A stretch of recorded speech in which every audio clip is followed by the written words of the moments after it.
welcome to First Baptist Church, Hazel, our Wednesday night Bible study. We sure are glad to have you tonight, and glad for those at home that are watching us online.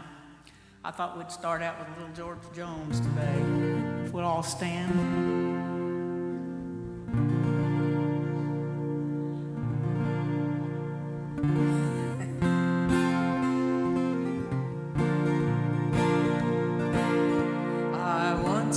Lost in sin, but Jesus took me in.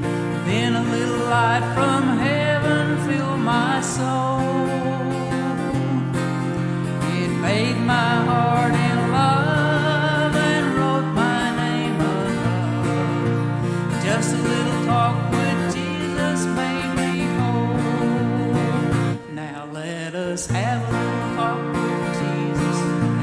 Tell him all about our troubles. He will hear our fainted cry, and he will answer by and by. When you feel a little prayer wheel turning, and you know a little fire is burning, you find a little talk with Jesus makes it right. I may have doubts and fears, my eyes may fill with tears, but Jesus is a friend who watches day and night.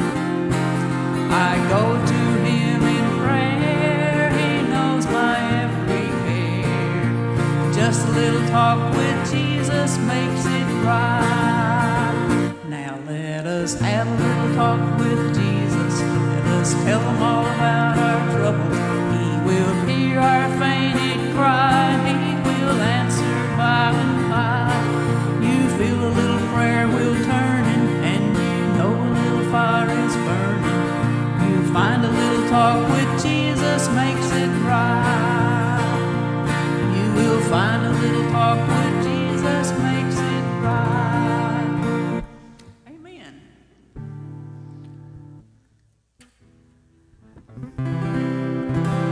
Do you feel like you're washed in the blood? You need to be washed over and over and over and over. Have you been to Jesus for the cleansing power? Are you washed in the blood of the Lamb? Are you fully trusting with His grace this hour? Are you washed in the blood of the Lamb? Are you washed in the blood, in the soul cleansing blood of the Lamb? Are your garments spotless? Are they white as snow? Are you washed in the blood of the Lamb? Are you walking daily by the Savior's side? You washed in the blood of the Lamb? Do you rest each moment in the crucified? Are you washed in the blood of the Lamb? Are you washed in the blood, in the soul cleansing blood of the Lamb? Are your garments spotless? Are they white as snow? Are you washed in the blood of the Lamb? Lay aside the garments stained with sin and be washed in the blood of the Lamb. There's a fountain flowing for the soul unclean. Oh, be washed in the blood of the Lamb.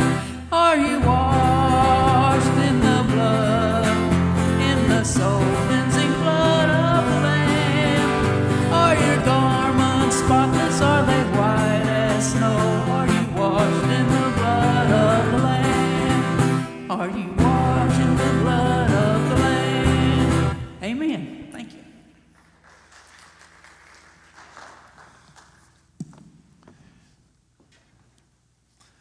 All right, good to see everybody tonight. I know that the chairs are a little different this evening. Of course, it's our annual Thanksgiving banquet that is this Saturday night. Valentine's, what did I say, Thanksgiving? I wonder why you started laughing immediately.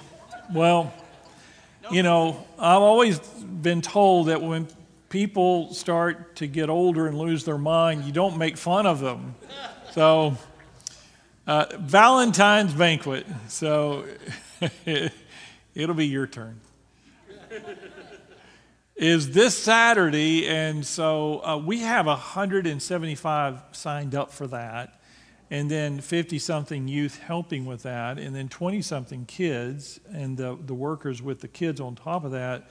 So we may have several hundred people here Saturday night. It will be quite an evening. So if you're not signed up, you're going to miss a blessing. Turn with me in your Bibles to Judges chapter 8. Thank you, Ann, by the way, for leading in our music. That was wonderful as always. Judges chapter 8. Did I say that wrong too? I said it was wonderful as always. Well, you just hear what you want. So my mind's going, but your ears are going. So there you go. Judges chapter 8. Okay, outstanding. We should close in prayer right now. If you remember last week with 300 men, God used Gideon to defeat or have victory over, I believe it was 120,000 Midianites. God had given him 3 signs that we looked at last week. If you remember, Gideon asked for a sign from God, and he even told God what kind of sign he wanted. As you recall, he said, I'm going to put this fleece out on the ground, and when I wake up in the morning, if there's dew on the fleece and the ground is dry, I'll know. And so he gets up the next morning, he wrings out a bunch of water from the fleece. It's sopping wet, but the ground is dry.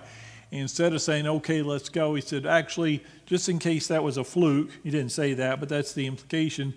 Why don't you do the opposite tonight? Go ahead and make the ground wet and the fleece dry. And of course, he woke up the next morning and that happened. And so he said, okay, basically, let's go. But he still is fearful. He's a farmer by trade. This is not really his cup of tea. Even though God has called him to be a warrior and has called him a warrior through his angel, it takes a little time for God's people sometime to understand who we really are in him. And so he gathers his men, all the forces that will fight. God said, that's too many. I want you weeded out. And so he said, if you're afraid or scared, go home. And tens of thousands went home. And God said, that's still too many. Take them down to the stream. Let them drink some water, and I'll divide them out. And so they went down to the stream. And you know the story. 300 of them scooped it up with their hand and drank it like this. And so God said, hey, the ones who drank it with their hand, let's take them, 300. So God whittled the army down to 300 fighters. And he did that, and he's very clear about why he does that, to give him the glory and not Gideon or the Israelites the glory. So with 300 men, God defeated 120,000 Midianites. So, of course, they went to the camp that night, in the middle of the night. Each man had a torch and a trumpet. They broke the torches were in a clay pot. They broke the pots. Everybody could see their torches all at once, and the Midianites assumed that there were a whole lot more than 300. And then they played their trumpets, which sounded like a massive army surrounding them. They all panicked and killed each other, as you know. They didn't all die. Some of them escaped, and we're going to see the results or the final part of that battle tonight. And a couple of very interesting stories, so much so that we're just going to look at chapter 8 tonight of Judges. So, by the way, there was a third sign.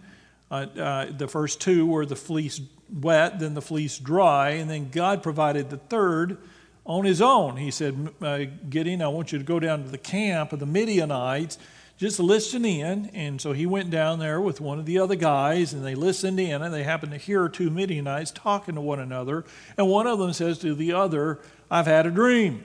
And in the dream, he says, basically, a giant loaf of bread comes rolling into camp and destroys my tent. And then he gives the interpretation immediately of the dream, and that is, the Jews have, or the Israelites, that means the Israelites are going to roll all over us. So they're terrified. The whole camp is terrified. And now Gideon knows they're all scared of how many people? 300 people. They don't realize it's only 300 people. If they knew it was only 300 people, of course, they'd be having a big party. But they don't know. And so God wins that tremendous victory with 300 people. Judges chapter 8, verse 1 will continue with the story. Now the Ephraimites asked Gideon, "Why have you treated us like this? Why didn't you call us when you went to fight Midian?" And they criticized him sharply. But he answered them, "What have I accomplished compared to you? Aren't the gleanings of Ephraim's grapes better than the full grape harvest of Abiezer? God gave Oreb and Zeb, the Midianite leaders, into your hands. What was I able to do to compare to you?" At this, their resentment against him subsided. Now, obviously, these are men because it's a stupid argument, but it's okay it's enough for them. They basically say to Gideon, why didn't you invite us to the party? Why did you leave us out? They're personally offended at that. Knowing that they were a large and important tribe, second only to Judah, the Ephraimites were a proud people. Gideon was from Manasseh, which was the brother tribe to Ephraim, and Ephraim was insulted because he hadn't called them to battle. Kind of makes sense. They're neighbors, and they wanted to be called to battle. But why should such an important tribe want to follow a farmer into battle? They had assisted Ehud in chapter 3. They assisted Deborah and Barak in chapter 5. So maybe they thought everyone needed their strength, and they liked to be the helper, I guess, to share the glory when God brought victory. But obviously they did not understand the miracle God wanted to accomplish through Gideon. Fortunately, they were pretty easily appeased. He just basically said, "You guys are awesome, and you've done awesome things," and they go, "Okay, thanks." If only all arguments were that easy to solve. Verse 4, Gideon and his 300 men, exhausted yet keeping up the pursuit, came to the Jordan and crossed it. So they're pursuing the ones that are left. He said in verse 5 to the men of Succoth, "Give my troops some bread. They're worn out, and I am still pursuing Zebah and Zalmunna, the kings of Midian." But the officials of Succoth said, "Do you already have the hands of Zebah and Zalmunna in your possession? Why should we give bread to your troops?" So what are they basically saying here? Yeah, it ain't over yet, and you might not be the ones on top, so we're not giving you any bread until we know you're the winners, is basically. Come back for the after-battle party. You don't get anything now. Verse 7, then Gideon replied, "Just for that, when the Lord has given Zebah and Zalmunna into my hand, I will tear your flesh with desert thorns and briars." Verse 8, from there he went up to Peniel and made the same request of them. But they answered as the men of Succoth had. So he said to the men of Peniel, "When I return in triumph, I will tear down this tower." Hospitality is one of the basic laws of the East, and custom demanded that the people meet the needs of strangers as well as relatives. And in fact, this second group especially were relatives of Lot. Hospitality was also an important ministry in the early church, if you remember your New Testament. Since there were no hotels where guests might stay, and in times of persecution, many visitors were fleeing, and it was expected that the church would show hospitality to strangers, and especially fellow Christians. Indeed, helping a hungry brother is an opportunity to help Christ himself. We find out in Matthew chapter 25, verse 34, Christ himself says that which you do to the least of these, my children, you do to me. Now, verse 10. Now, Zebah and Zalmunna were in Karkor with a force of about 15,000 men. All that were left of the armies of the eastern peoples, 120,000 swordsmen had fallen. So my math was wrong a while ago, so it's 120,000 people who had died, and then they have how many left? 15,000 people, so that was 135,000. So here's what's funny is they've lost the battle because God confused them in the night, and so they're running from the armies of the Israelites with their 15,000 men, because that's the tiny amount that's left, and they're running from how many? 300 men. They still don't know that they're running for 300 men, and the men are exhausted, of course. So Gideon, verse 11, went up by the route of the nomads east of Nobah and Jogbeah, and fell upon the unsuspecting army. Zebah and Zalmunna, the two kings of Midian, fled, but he pursued them and captured them, routing their entire army. Now this is substantial and really in a lot of ways more spectacular even than what happened the previous night. Because in the previous night, most of the killing was done with the Midianites killing each other out of fear. Here, it's not the case. There's no trumpets. There's no torches and jars. There's no deception here, tricking them into panicking and killing each other. This is a straight up battle of 300 men against 15,000. And it says they routed the army. What these guys did was, amazingly, with the power of God, they just sliced right through them. 15,000, 300 guys. And they attacked 15,000. And so they cut through them, and they capture these two kings. Verse 13, Gideon, son of Joash, then returned from the battle by the pass of Heres. He caught a young man of Succoth and questioned him, and the young man wrote down for him the names of the 77 officials of Succoth, the elders of the town. Now, why does he want the name of the elders of the town? So earlier when he said, I'm going to come back and I'm going to thrash you good with thorns, he wasn't bluffing. He wasn't speaking symbolically. He's going to whoop them. And so he wants names. And so he finds this young man and he has him write down for him the names of 77 officials of Succoth, the elders of the town. Verse 15, then Gideon came and said to the men of Succoth, here are Zebah and Zalmunna, about whom you taunted me by saying, do you already have the hands of Zebah and Zalmunna in your possession? Why should we give you bread to your exhausted men? So he took the elders of the town and taught the men of Succoth a lesson by punishing them with desert thorns and briars. It says he punished them with desert thorns and briars. I'm assuming that means a beating with them, but I don't know. It sounds painful no matter what happened.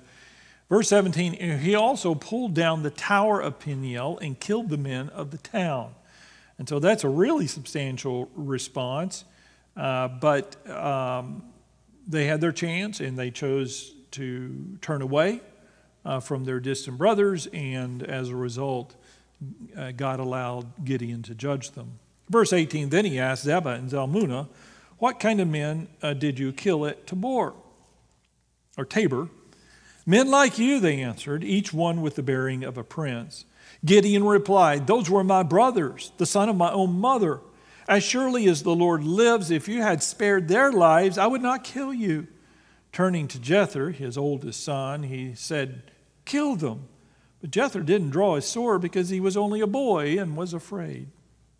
Zebah and Zalmunna said, come, do it yourself. As is the man, so is his strength. So Gideon stepped forward and killed them and took the ornaments off their camels' necks. Now, I love the Bible, that little detail in the end. He killed them, and then he took the ornaments off their camels' necks. So they had camels. And probably very intricate ornaments, probably golden ornaments, because they were kings. And so he plundered that. And this is from the Bible Exposition Commentary. It says, when Gideon arrived back home at Ophrah, leading Zebah and Zalmunna captive, the procession must have been as exciting as a ticker tape parade. Gideon was a true hero. With only 300 men, he had routed the enemy camp and then pursued the fleeing soldiers across the Jordan as far as south as Karkor. He had brought his royal prisoners back, plus whatever spoils the men had gathered along the way. Gideon had a personal matter to settle with these two kings because they'd been guilty of killing his brothers at Tabor. According to Mosaic law, the family was to avenge crimes like this by killing those responsible for the murder. There was no police system in the land, and each family was expected to track down and punish those who had murdered their relatives, provided the culprit was guilty. Wouldn't that be interesting to live in a time where if you wanted any justice, you just went out and did it yourself? The two kings were shrewd in the way they answered Gideon, flattering him by comparing him and his brothers to princes. Did you notice that? Someone has said that flattery is a good thing to taste, but a bad thing to swallow, and Gideon didn't swallow it. How could he spare these two evil men who had taken food from the mouths of Jewish women and children and had brutally killed Jewish men? In those days, how a soldier died was important to his reputation. Abimelech didn't want to die at the hand of a woman. We find that out in chapter 9. And King Saul didn't want to fall into the hands of the Philistines. We'll see that in 1 Samuel 31. For a child to kill a king would be the ultimate in humiliation. So Gideon told his young son Jethro to execute the two criminals. By doing so, Jethro would not only uphold the law of the land and humiliate the two kings, but he would also bring honor to himself. For the rest of his life, he would be known as the boy who executed Zebah and Zalmunna. But the boy wasn't ready for either the responsibility or the honor. Because of his fear, Jethro hesitated in avenging the murders of his uncles, so the two kings told Gideon to do it. Now, he goes on to say there seems to be a bit of sarcasm in their words, because, which may be paraphrased this way: you kill us, Gideon. Let's see what kind of a man you are, or are you also just a child? So there's some mocking on their part. They didn't say it in those words, but they're clearly provoking him. This writer says, likely the two kings didn't want the inexperienced boy to execute them because he would have muddled the whole thing and made their deaths much more painful, which is probably true. The kings deliberately aroused Gideon's anger, he thinks, knowing that he was a good swordsman and would dispatch them quickly, and that's exactly what he did. Verse 22, the Israelites said to Gideon, rule over us, you, your son, and your grandson, because you have saved us out of the hand of Midian. Now, when they say rule over us, what do they mean? King Gideon. It sounds snappy, but that's very much what they're implying here. And they're not implying it, they're just saying it straight up. You be the king, rule over us. Verse 23, but Gideon told them, I will not rule over you, nor will my son rule over you. The Lord will rule over you. Well, that's a good response, isn't it? So far, so good. I won't rule over you, and my son won't do it either, because God is our king. So popular was Gideon that the people asked him to set up a dynasty, something altogether new for the nation of Israel. Moses warned them about that, by the way. This was one way they could reward Gideon for what he had done for them, but it was also somewhat of a guarantee that there would be a measure of unity among the tribes, as well as the kind of leadership that would mobilize them against people in the future in case there were invaders. Their request was a confession of unbelief. The unbelief is God can't take care of us. We need a man to do it. So as Gideon reminded them, God was their king. Gideon rejected their generous offer purely on theological grounds. He would not take the place of God. Every Jew should have known that the mercy seat of in the tabernacle was the throne of God from which he ruled in the midst of his people. Remember the mercy seat that's on the Ark of the Covenant. Those cherubim that are on it, their wings form the mercy seat of God, and that was a throne for God. And he was the ruler, and that's why it was designed that way. Psalm chapter 80, verse 1 says, you who sit enthroned between the cherubim, shine forth. Speaking of God, Psalm 99:1. The Lord reigns, let the nations tremble. He sits enthroned between the cherubim, let the earth shake. So they understood that, they got that, and yet they were willing to make Gideon king. Gideon said no. To set up a rival throne would be to dethrone God, and Gideon was not about to do that. But then there was verse 24. Good grief. In the next breath. And he said, I do have one request, that each of you give me an earring from your share of the plunder. It was the custom of the Ishmaelites to wear gold earrings. They answered, we'll be glad to give them. So they spread out a garment, and each man threw a ring from his plunder into it. The weight of the gold rings he asked for came to 1,700 shekels, not counting the ornaments, the pendants, and the purple garments worn by the kings of Midian or the chains that were on their camels' necks. So in other words, he made out like a bandit. He's doing good. Gideon made the gold into, and frankly, the rest of the sentence isn't even important. As soon as they take gold and form it into something, bad things happened. But he made the gold into an ephod, which he placed in Ophrah, his town. All Israel prostituted themselves by worshiping it there, and it became a snare to Gideon and his family. Now, what is an ephod? Yeah, it's a breastpiece that the priest wore. You know, Superman has his S, and the priest wore an ephod. And it had 12 stones, one representing each tribe of Israel.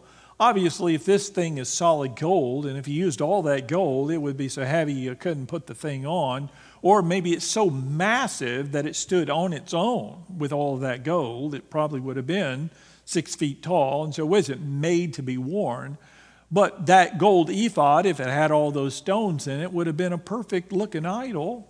I mean, it wasn't as good as a calf, but it was good enough. And so immediately they start worshiping the silly thing. Gideon's refusal to become king was commendable, but what he did next was puzzling.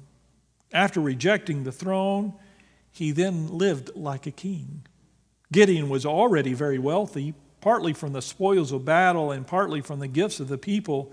And we're going to find out in a few minutes that he had many wives and at least one concubine. His wives bore him 70 sons.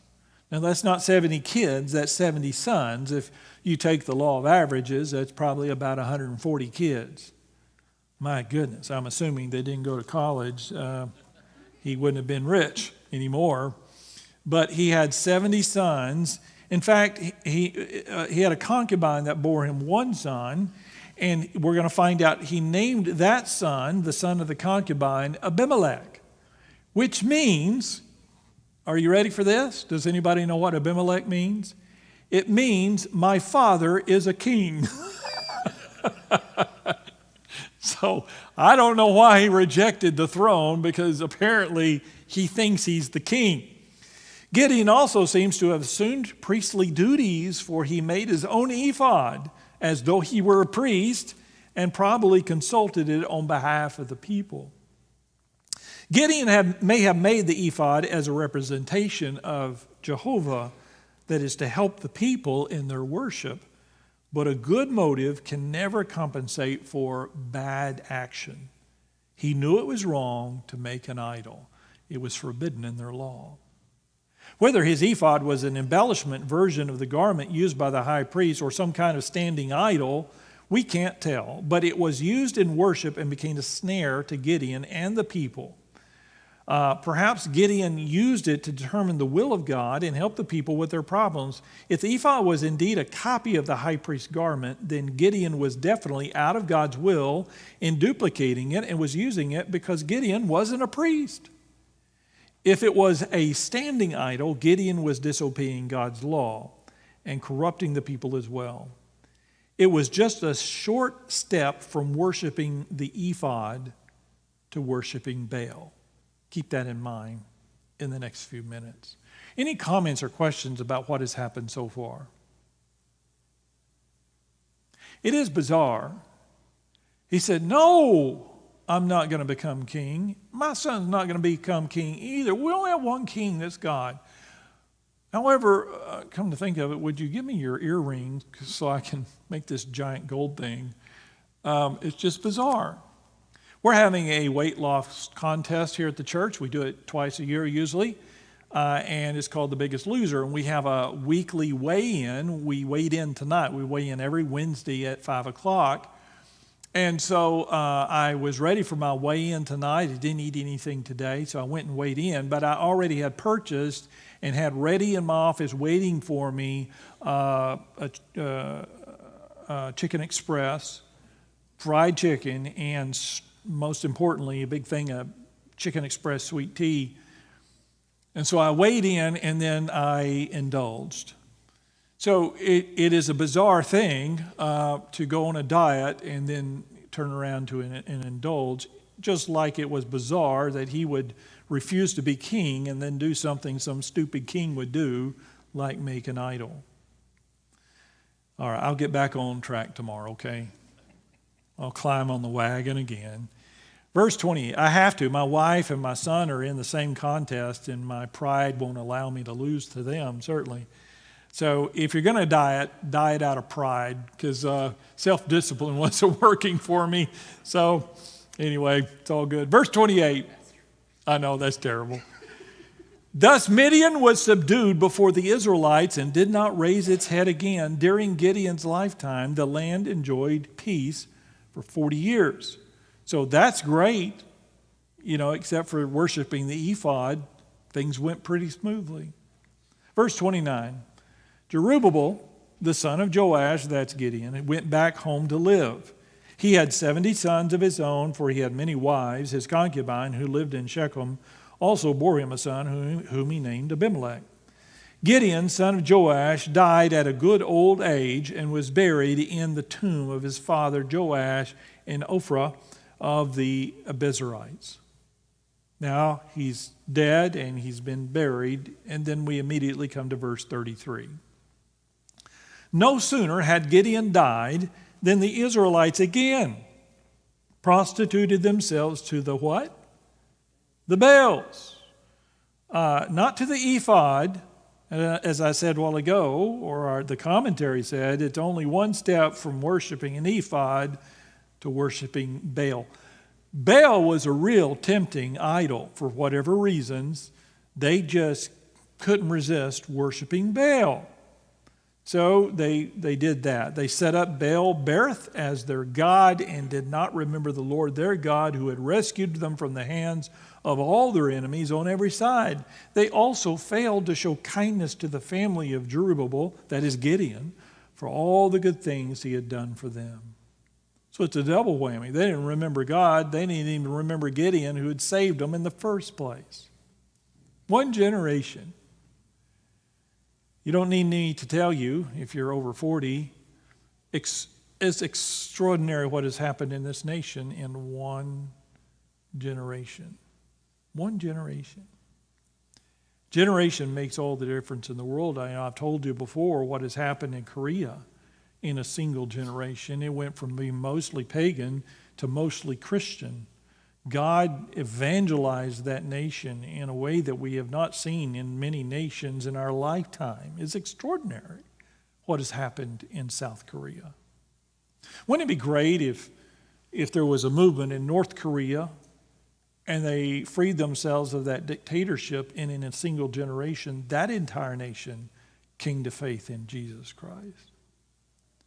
But every generation and every nation has that opportunity and that challenge and the temptation to fall from where they are if they're believers, or to transform the nation for Christ. Be careful where you travel for business or for vacation. You might pick a place that's dangerous. According to an article in the June 25th, 1993 issue of Pulse, there are 56 nations that have serious problems with landmines, still to this day, 56 nations. Angola has has 20 million mines waiting to maim or kill. Afghanistan has 10 million mines still out there, and Cambodia has 4.5 million.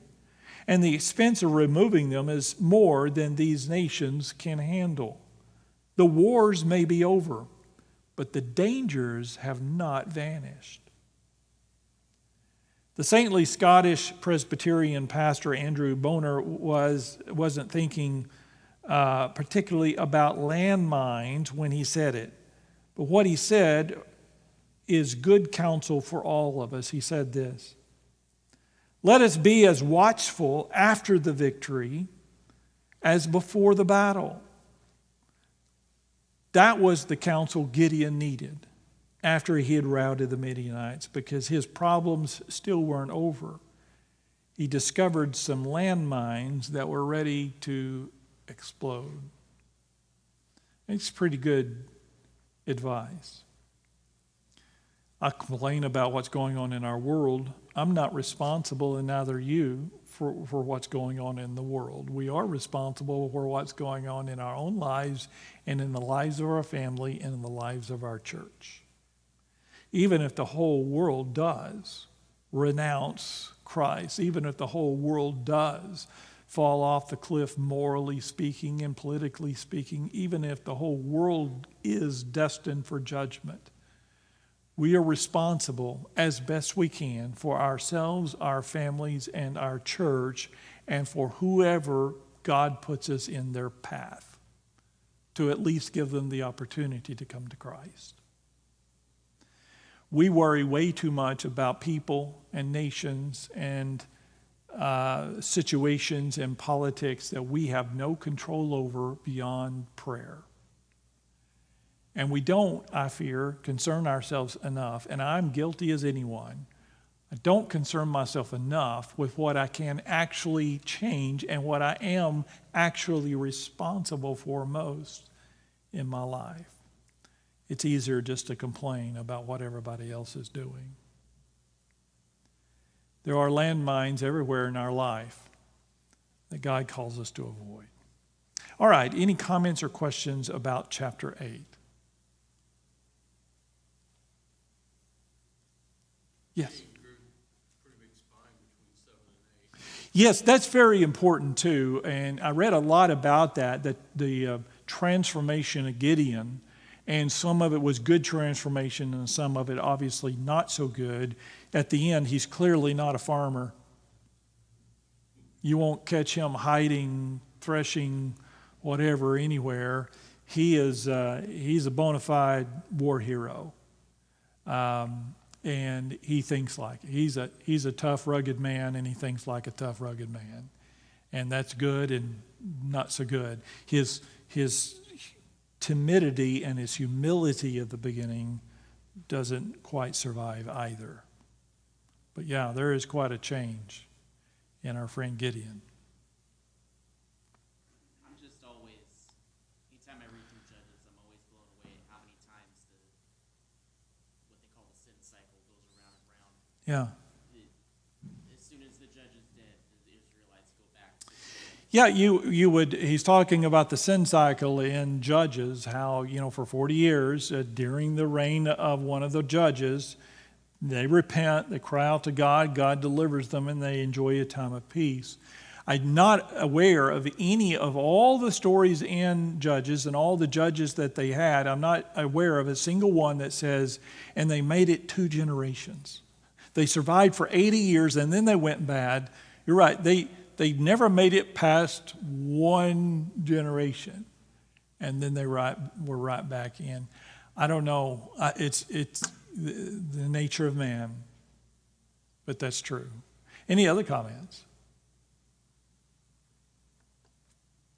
Okay, that concludes our study for tonight. We'll look at Judges chapter 9 next time.